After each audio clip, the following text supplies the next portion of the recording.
Hey, Richest, you money maniacs, welcome back. I'm very excited to be doing this video because this is a historic moment in time. The Federal Reserve has become the largest private property holder in the world. All right, let's get right to it.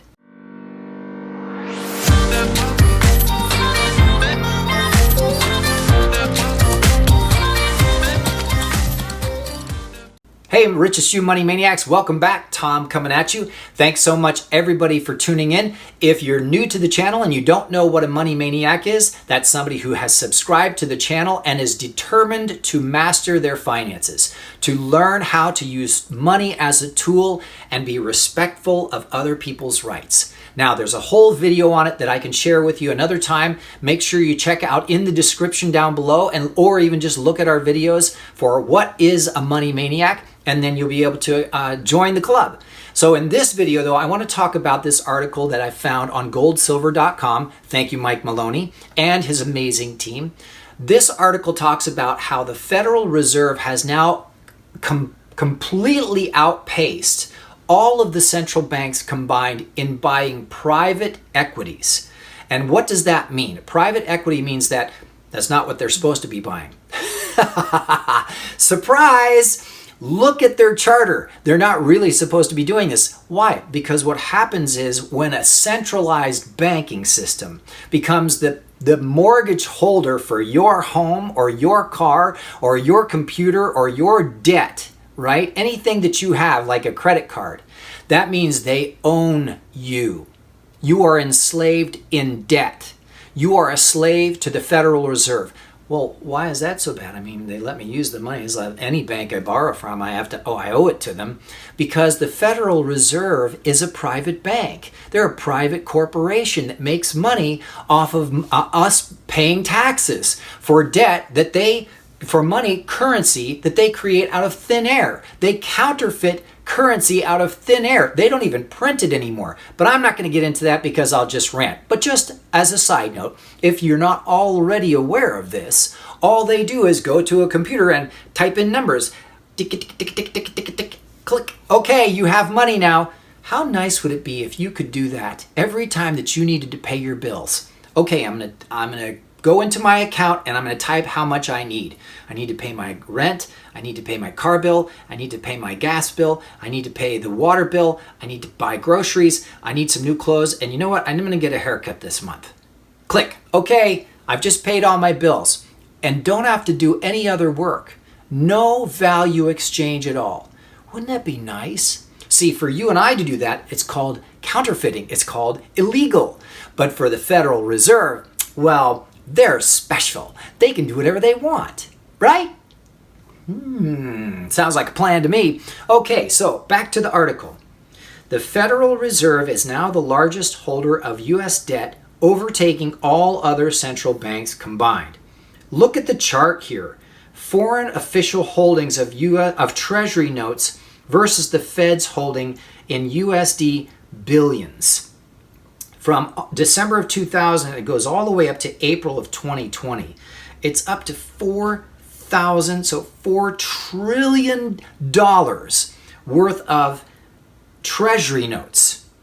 Those are debts that we owe to this private bank. I don't remember agreeing to lend them money.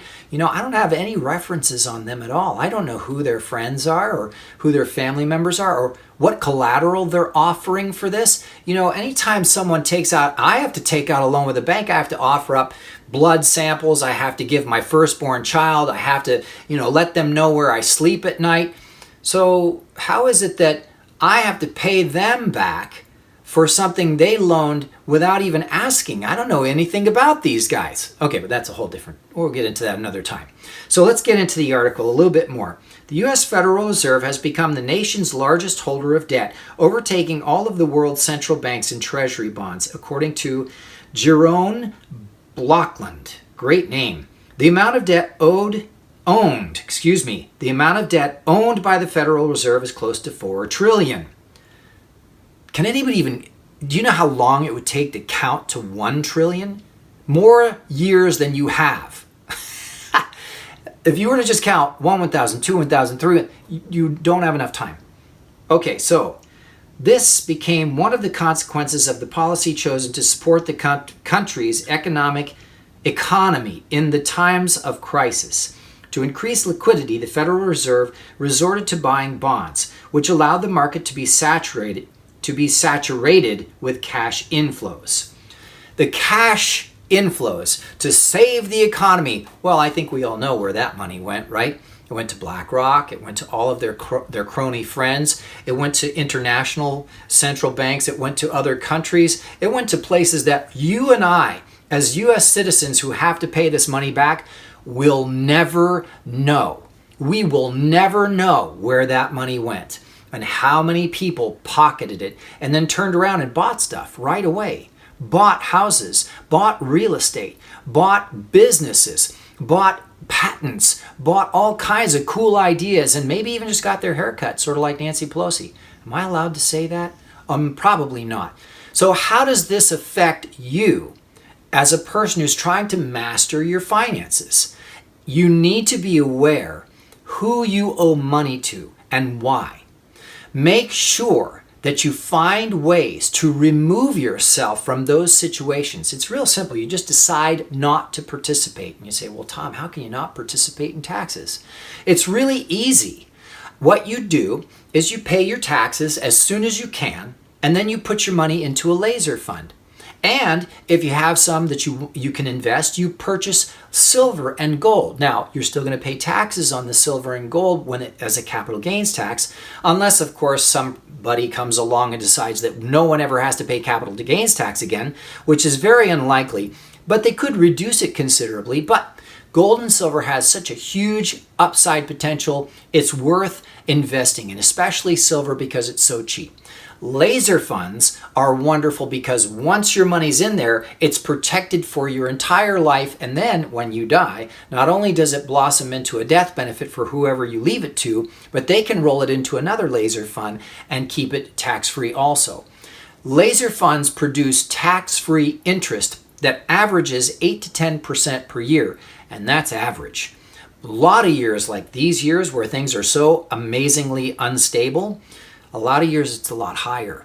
The best part of all is when the economy goes down and the market goes down, guess what? You don't lose anything. You just keep your principal because why? It's not in the market, it's in a laser fund. So make sure you watch my video on laser funds and what that means. Now, think about this also when you're thinking about what does this have to do with me mastering my finances? The more the Federal Reserve buys and the more the U.S. elected officials put us in debt as taxpayers, the more they control every aspect of your life. Imagine if you were to sign up and accept universal base income. Do you think they're going to allow you to spend that money however you like or wherever you like? Do you think that they're actually not going to want to know every cent you spend and where it went and when you spent it? This is not a free country, not anymore. And if you participate in those types of situations, it's sort of like being the duck that the farmer domesticated. If you haven't, look at my video, how to have a duck dinner, right? Basically, ducks fly south every winter, unless, of course, you feed them a little bit of bread. And guess what? Bread tastes really good to a duck. They usually are eating, moss or worms or the grass or stones or whatever they can get out of the bottom of a lake, right? You give them a piece of bread, which is basically carbohydrates or complex sugars, and their body goes, oh my gosh, that tastes so good. And they become addicted, just like human beings do. And so they stay through the cold of the winter.